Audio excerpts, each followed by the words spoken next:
Video like کر کے آگے شیئر ضرور کر دینا۔ اللہ تبارک و تعالیٰ نے حضرت آدم علیہ السلام کو بڑی شان عطا فرمائی۔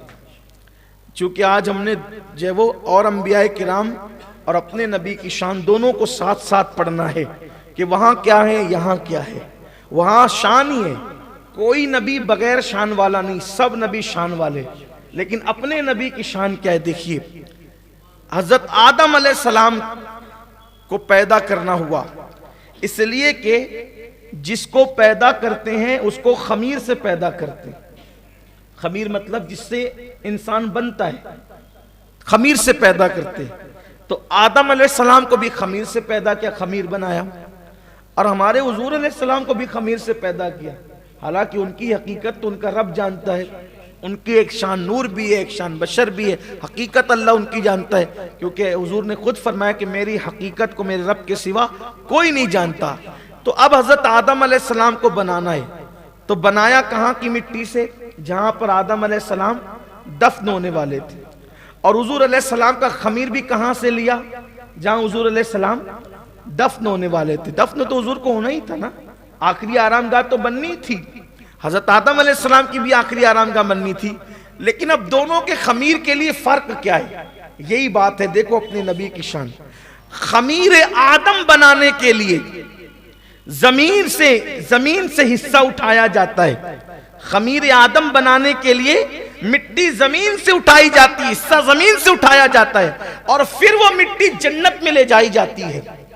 آدم کے خمیر کے لیے مٹی زمین کی جنت تک جاتی ہے کہ جنت میں آدم علیہ السلام کو بنائیں گے، لیکن جب باری محبوب کی آتی ہے تو محبوب کا خمیر اٹھا کر جنت میں نہیں لے جایا جاتا، بلکہ جنت کو اس خطے میں اتار دیا جاتا ہے جہاں پر محبوب کی آرام گاہ بننے والی ہوتی ہے۔ اسی لیے محبوب کہہ دیتے ہیں ما بین بیتی و منبری روضۃ من ریاض الجنہ۔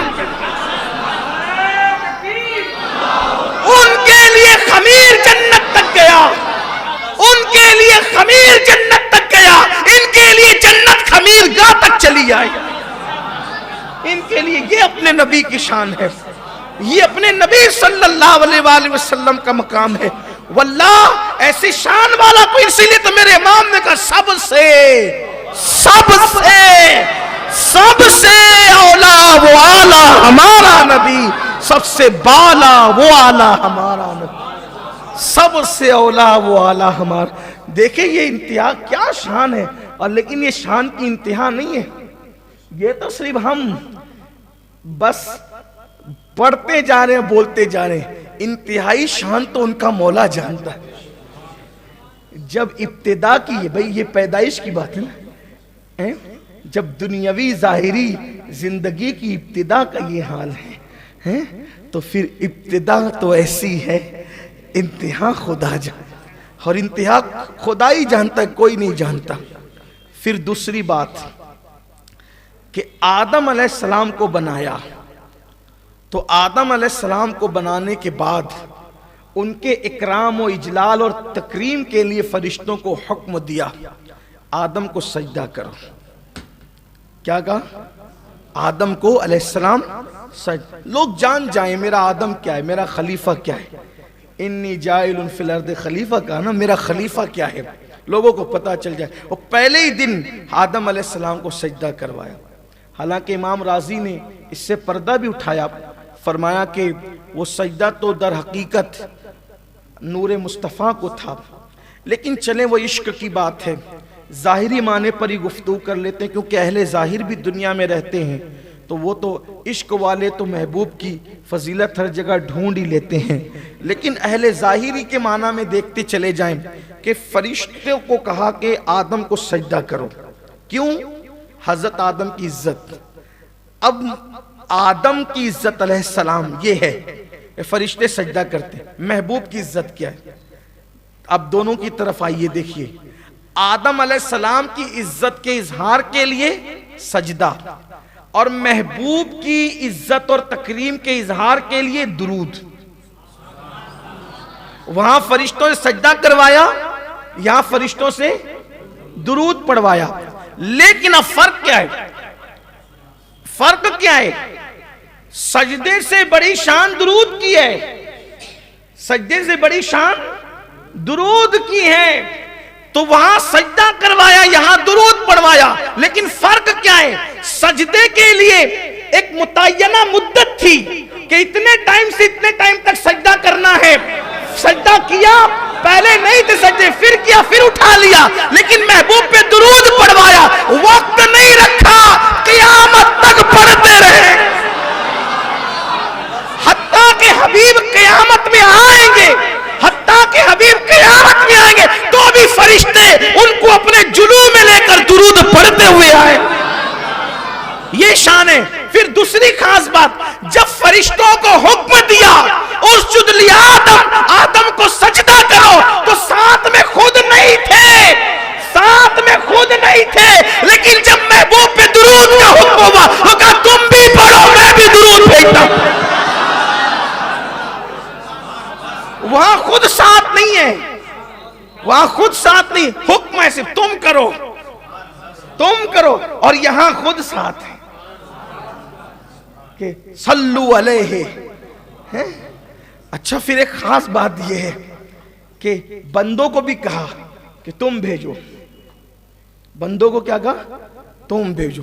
لیکن درود ایسا عمل ہے یہاں عقل انسانی دنگ رہتی ہے۔ اللہ کہتا ہے تم بھیجو، صلو علیہ، ان پر تم درود بھیجو، اور جب بندہ درود پڑھنے لگتا ہے تو کہتا ہے اللہم صلی علی محمد، اللہ تو بھیج، بندہ کہتا ہے تو بھیج، اللہ کہتا ہے تو بھیج۔ یعنی بندے کی زبان میں اتنی طاقت نہیں ہے کہ وہ محبوب پہ درود بھیج سکے، بلکہ وہ عرض کرتا ہے نماز پڑھ سکتا ہوں، میں خود پڑھ سکتا ہوں، روزہ خود رکھ سکتا ہوں، زکوٰۃ خود دے سکتا ہوں، حج خود کر سکتا ہوں، لیکن محبوب کے شایان شان درود میں نہیں بھیج۔ تو بندہ عاجز ہو کے کہتا ہے مولا تیرا حکم تو ہے، لیکن میں اتنا کہتا ہوں کہ تو بھیج، اس لیے کہ تو بھیجے گا تو اپنی شان کے مطابق بھیجے گا، اور اللہ بھی محبوب پہ درود بھیج رہا ہے۔ دیکھو یہ اپنے نبی کی شان، یہ اپنے نبی صلی اللہ علیہ وسلم کی شان۔ تیسری چیز، آدم علیہ السلام کو ابو البشر بنایا اجساد کے اعتبار سے۔ تھوڑی گفتگو مشکل ہوتی ہوگی اس لیے کہ بات ہی اس ذات کی ہے نا، لیکن مشکلیں آسان ہوتی ہیں ان کے ذکر سے۔ اجساد اور اجسام کا باپ ان کو بنایا، یعنی وہ ابو البشر ہیں اجسام کے، جسم کے اعتبار سے، جسم کے اعتبار سے، اور روح کے اعتبار سے ابو البشر کون ہے؟ ہمارے نبی۔ یعنی کہ جسمانی طور پہ آدم سب کے باپ، اور روحانی طور پر مصطفیٰ جان رحمت سب کے باپ۔ اسی لیے تو اعلیٰ حضرت امام اہل سنت کہتے ہیں ان کی نبوت، ان کی ابوت ہے سب کو عام، ان کی نبوت، ان کی ابوت، نبوت کہتے ہیں نبی ہونے کو، ابوت کہتے ہیں باپ ہونے کو، ان کی نبوت، ان کی ابوت ہے سب کو عام۔ ام البشر عروس انہی کے پسر کی ہے۔ ویڈیو اگر اچھا لگا ہو تو لائک کر کے آگے ضرور شیئر کر دینا۔ اللہ حافظ۔